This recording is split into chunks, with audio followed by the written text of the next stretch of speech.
Hi, my name is Eric Berger, and I've been asked to do a demonstration of a variety of mouthpieces. I'm of the school of thought that it's very important when selecting a mouthpiece to find not only one that you like how it feels and responds to you, but also one that matches your face, the instrument, the mouthpiece, your face, and the instrument all have to match because they all have different intonation characteristics and different response characteristics. So what I'm going to do today, I have 7 mouthpieces ranging from pretty small to pretty large, and I'm going to play a variety of excerpts on those. With each mouthpiece, I will post the specs on it so that you can see what the cup width, the throat, and the cup depth.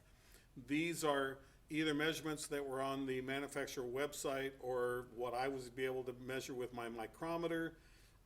Some of it's kind of a little bit of a guess, where does the cup actually end? But just to try to give you an idea. And these mouthpieces are going to range from small to large. I'm going to play a couple different excerpts, and you'll hear one mouthpiece after the next, after the next, after the next. So let me just talk down these mouthpieces real quick. The first one is an old school Giddings, and I think it's a GWC 958. The cup width is about 958, and the throat is about 229, and according to the website, the cup depth is 884. It is the most shallow and the smallest mouthpiece of the bunch, and it's a great mouthpiece for alto trombone, at least the alto trombone I used to have. This is an old Bach 12C, real standby. It's a great mouthpiece that a lot of professionals have used for years and years and years, and I know it comes with school horns, but it doesn't mean it's a bad mouthpiece. This next one is, and it's actually my first foray into Griego. I think it's Griego or Griego. I think it's Griego. This is a CS7, which I think is a takeoff of the early Mount Vernon Bach 7 or 7C. It has a 975 cup width, throat of about 229, and the cup depth is also 925. And this has been my main player for many years, and I'm not sure I'm sticking with it with this new horn, but I love this mouthpiece. It's a Giddings Barber. It's also a 975 cup width with a little bit bigger drill, 231, and a depth of 935.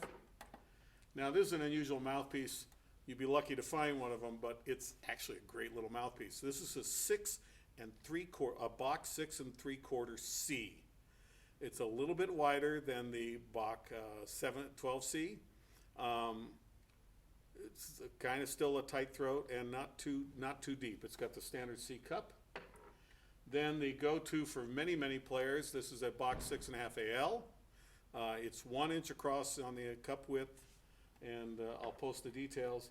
Now this last one is also something that Giddings sent me. I just love this old school shape of these Giddings mouthpieces. I don't know what it is. When I measured it up, it came out to be, it's a small shank version of the Carbonaria, I think. It's over a 1 inch cup width. It's got a really deep throat, and it's very deep in the cup. So those are the 7 mouthpieces. And what I'll do is I'm going to play the same excerpt, one right after another. I'm going to cut the video, and you can judge if you hear any difference or what you like and what you don't like.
getting sentimental.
So here are my final thoughts. After listening to all of those tracks, I have an idea of which mouthpiece I'd like to play with that new Butler.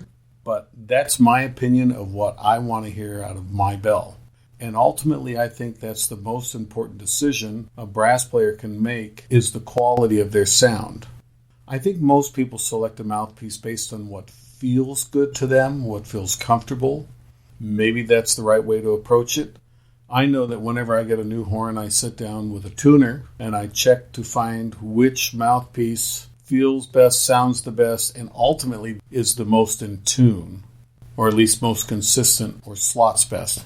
And usually the mouthpiece that plays most in tune is also the mouthpiece that sounds best. It has a tendency to work with the horn the best. Lastly, one shout out. My wonderful wardrobe today is courtesy of my son Paul and his lovely wife Jessica. Thank you.